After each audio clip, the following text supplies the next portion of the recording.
Go now to the White House, where Transportation Secretary Pete Buttigieg joins us via telephone. Mr. Secretary, thank you for joining us. A big night for the administration as the House of Representatives votes to pass this $1.9 trillion stimulus bill. But I got to be candid, it heads to the Senate, where the minimum wage increase is not going to be included because of that Senate parliamentarian ruling.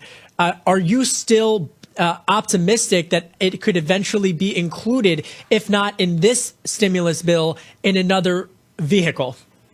Well, what we know is the American people want this. It's good for the economy. It's good for workers. It's good for families. And so we remain committed to this as a matter of policy. And, whatever the mechanics are on Capitol Hill, bottom line is it's going to make a big difference, and it's a good idea. In the meantime, we are pursuing this rescue plan that is just so important at a moment when we are a long way from being out of the woods. We have got to get doses of vaccine out to sites. We got to get shots in arms, and we got to get checks out to families.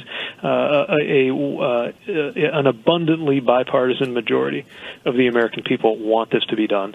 We're hoping that'll amount to a bipartisan majority on Capitol Hill, too.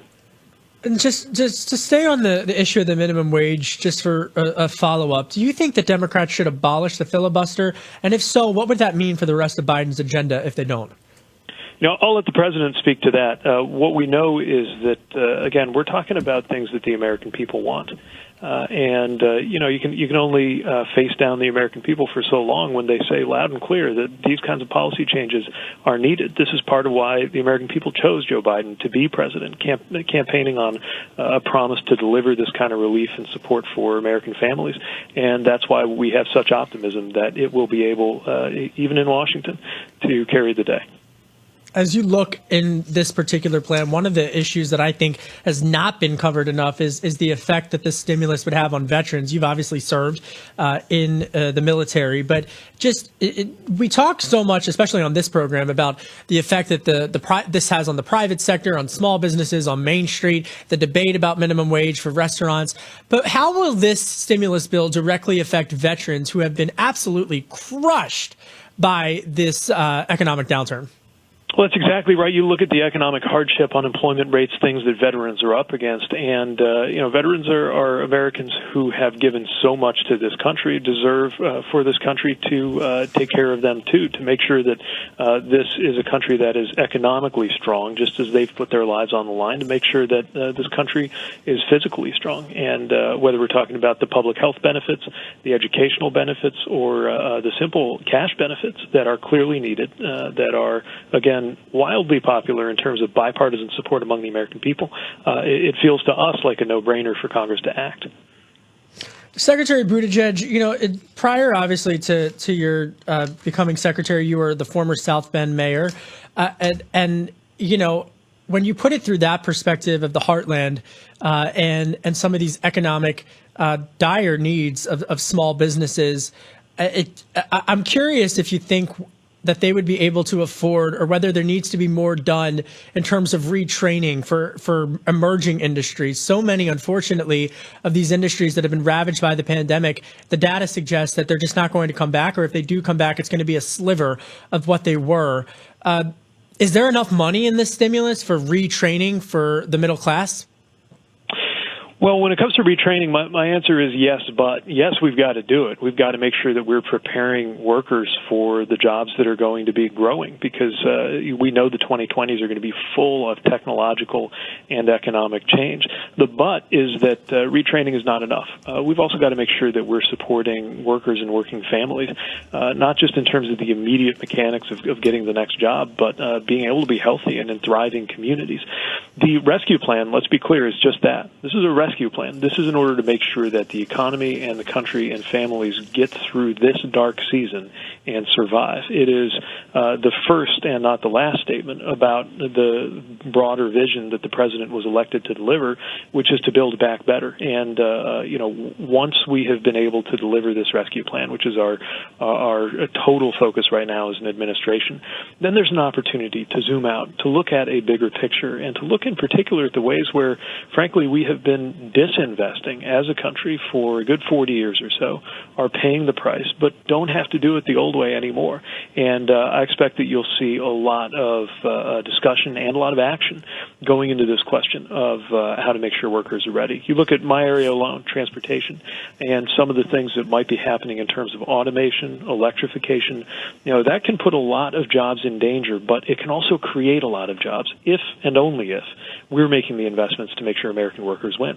Let me follow up on that job creation, and from not only from a domestic standpoint but from a geopolitical one. What disadvantage is the United States at if it loses its ground or cedes its ground to other countries like China, for example, Mr. Secretary, where they are continuing to make those investments not just in their own infrastructure but in their digital infrastructure as well?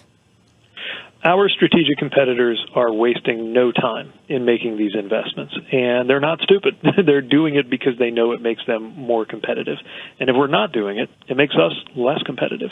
We've got to invest in human capital just as we've got to invest in physical infrastructure, and recognize that infrastructure for the future means things like digital infrastructure, broadband. We've got to treat our national airspace as a piece of infrastructure, even if it's not as tangible, something you can grab hold of. And we will absolutely be left behind if we don't. So this is the season where we've got to decide whether the U.S. will lead the world or whether we're just another country. So when Republicans say they don't want to bail out blue states, you say what? This is about Americans, and the president doesn't see blue Americans and red Americans. He sees, and we see in this Biden-Harris administration, an American people who are going to rise and fall together. And by the way, our state and local governments have often had to do a heroic job just of keeping the lights on, of meeting those actual everyday needs. I think of this as a mayor where we didn't have the option to shut down the government because we were in charge of things that you literally need in order to live, like drinking water. We've got to support those local and state governments, and the president's committed to doing just that. All right, just two more questions for you, Mr. Secretary. I know it's a Friday. I know it's been a long week. There's a huge vote in just a couple of hours. You were on the Hill earlier this week. You testified before the Senate Commerce Committee, and you were asked about whether or not the gas tax could be included as a mechanism for infrastructure. Is this something that's on the table? The president's made a commitment that this administration will not raise taxes on people making less than $400,000 a year, and so that rules out approaches like the old-fashioned gas tax.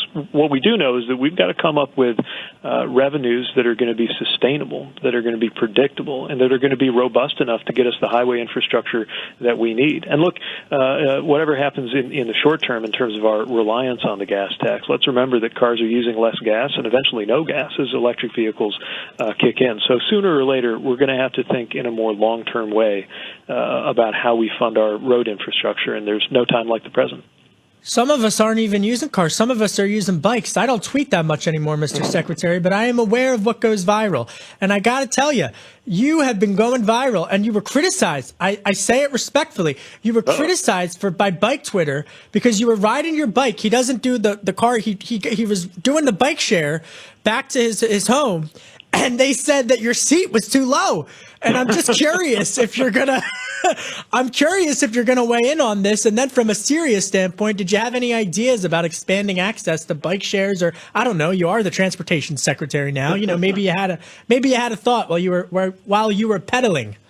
Yeah, so I'm a big believer not only in making sure that our cars are greener, but also that people have different alternatives to get around, and making our communities more bikeable is part of that. And I realized, actually, I was going through my HR paperwork coming on as an employee like everybody else, and there was a sheet in there to let me know there's a employee benefit that we have a kind of a group membership in the Capital Bike Share program where you can rent a bike from any one of these convenient stations around town. And so I thought I might as well practice what I preach and go home that way, especially since it was a pretty nice evening. So I've done it a couple times this week and took advantage of that program. And look, this is a really important part of how people can and should get around. It's cleaner, greener, healthier, and in many cases more economical. And we got to make sure our cities and communities are set up for this. It's one more area where I hate to see America behind other countries and other cities. So you'll see me out there preaching the virtues of of biking to work and biking around for sure. But,